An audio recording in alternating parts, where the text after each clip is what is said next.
Welcome divine soul. I hope आप अपने जीवन में बहुत अच्छा कर रहे होंगे। आपके जो आसपास की दिव्य ऊर्जाएं हैं या फिर जो आपके आराध्य हैं वो चाहते हैं कि आप तक ये दिव्य संदेश पहुंचे क्या कि इस समय आपको अपने जीवन में कहाँ फोकस करना है। देखिए कई बार क्या होता है कि हम अपनी एनर्जी कहीं और देना शुरू कर देते हैं जहाँ पे हमें नहीं देनी चाहिए, हम गलत जगह मेहनत करते हैं। तो आपकी दिव्य ऊर्जा जो दिव्य शक्तियाँ हैं वो आपको बताना चाहती हैं कि आपको कहाँ अपने आप को स्पेंड करना है। तो आपको स्पेंड करना है सेकंड हाउस, यानी कि आपको जिस चीज़ मटेरियल वर्ल्ड की तरफ आपको ध्यान देना है अभी, अगर मैं बहुत शॉर्ट में कहूँ, या फिर जिस चीज़ की आपको इस समय सबसे ज़्यादा ज़रूरत है, चाहे वो मनी हो, चाहे वो आपको घर लेना हो या फिर कार, तो अपनी पूरी एनर्जी आपको उसमें लगानी है। आपको टेंशन नहीं लेनी है। आपको क्या करना है कि आपको उसकी ट्रू वैल्यू जो हो है उसको समझिए। अगर आपके पास फाइनेंस जितना भी है, चाहे आपके पास घर है, कैसा भी है, उसके लिए ग्रेटिट्यूड शो कीजिए। आपसे ये कहा जा रहा है क्योंकि अगर आप ग्रेटिट्यूड शो करते हो तो आप अपने लिए और चीज़ों के लिए भी रास्ते ओपन करते हो। तो जो भी चीज़ आपको चाहिए उसके लिए ग्रेटिट्यूड शो करो और जो है उसके लिए भी ग्रेटिट्यूड शो करो। तो आपके लिए कहा जा रहा है कि आपको ध्यान देना है अपनी एसेट्स, अपनी फाइनेंस की तरफ। इस समय आपकी सारी प्रॉब्लम का सोल्यूशन वहाँ छुपा है।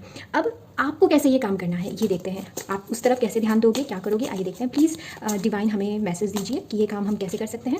शैर ऑन। ओके, हीलिंग पावर आपको यूज़ करनी है। हीलिंग, ठीक है। आप अभी जिस भी सिनेरियो में है वहाँ आपसे कहा जा रहा है कि आपको आपके अंदर बहुत से लोग ऐसे होंगे जो इम्पैक्ट होंगे, यानी आपके अंदर कुछ ऐसी एबिलिटी होगी कि आप दूसरों को हील कर सकते हो। अब देखिए ज़रूरी नहीं है कि इसके लिए आपने कोई प्रोफेशनल कोर्स किया होगा। कुछ लोग होते हैं ना कि जिनके साथ बैठकर हमें बहुत रिलैक्स लगता है, या जिनके पास चाहे उनकी एज कुछ भी हो बट उनके पास एक अजीब सा हिडन विजडम होता है जिसको हम सुनते हैं तो हमें लगता है कि अरे इनको तो काफ़ी कुछ पता है। तो कुछ उस तरीके से आपकी मुझे यहाँ पे एनर्जी दिख रही है। तो आपको क्या करना है, आपको कुछ रेमेडीज़ यूज़ करनी है, जैसे फाइनेंस इन्हांस करनी है या फिर जो भी बहुत सारी रेमेडीज़ होती हैं वो कीजिए। वो नहीं करते हैं तो घर में सिर्फ आप जो सिंपल पूजा करते हैं या प्रेयर करते हैं वो करना शुरू कीजिए। आपके लिए बहुत अच्छा ये फ्रूटफुल रिजल्ट देगा। ओके, ये ना मुझे हाई करना होगा। आइए देखते हैं कि यूनिवर्स आपको इसमें कैसे हेल्प करेगा। जो भी ये चीज़ें हैं इसको प्राप्त करने के लिए आपको क्या करना होगा, मतलब वो कैसे हेल्प करेंगे।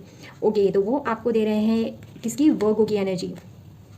आपको कैसे करना है, वो आपको आपकी ड्यूटी क्लियर करवाएंगे।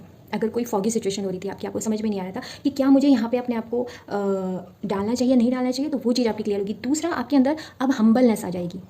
जब भी आप देखोगे कि आप इस तरफ जब भी आप ये चीज़ करोगे तो यूनिवर्स आपको हेल्प करेगी। आपका जो स्वभाव है उसे चेंज करेगी। अगर आपको एंगर था, अगर आपके अंदर फ्रस्ट्रेशन थी, तो देखिएगा समय के साथ वो कम होती शुरू हो जाएंगी जब आप ये रीडिंग देखोगे। तो इससे भी आपके रिश्ते सुधरेंगे। ठीक है, एंगर हमारे रिश्तों को खराब करता है, वो चीज़ आपकी ठीक होगी। तो सेकंड हाउस घर को भी बताता है, तो घर का माहौल अच्छा होगा, आपके ऑफिस का माहौल अच्छा होगा। तो वो चीज़ आपको जो यूनिवर्स है इस तरीके से, जैसे आपको ये महसूस होना है कि आपकी तरफ हम्बलनेस आ रही है, आप अब थोड़ा स्लो डाउन हो रहे हो, तो समझ जाइएगा यूनिवर्स वहाँ पे काम कर रही है आपके लिए। तो वो आपकी वर्गो एनर्जी की तरफ काम करेंगे, आपके इमोशंस को थोड़ा वो सेटल डाउन करेंगी। साथ ही आपको ये भी पता चलेगा कि आपकी लाइफ में क्या चीज़ जो है वो एक अलग रोल प्ले करती है, मतलब इंपॉर्टेंस जिसे बोलते हैं वो रोल प्ले कर रही है। तो वो चीज़ भी आपको पता लगने वाली है। वो कुछ भी हो सकती है XYZ, क्योंकि मुझे क्लियर नहीं हो रहा है कि वो क्या चीज़ है, बट हाँ इतना पता है कि आपको क्लियर हो जाएगा। यूनिवर्स ये चीज़ क्लियर करेगी। Okay my beautiful soul, thank you.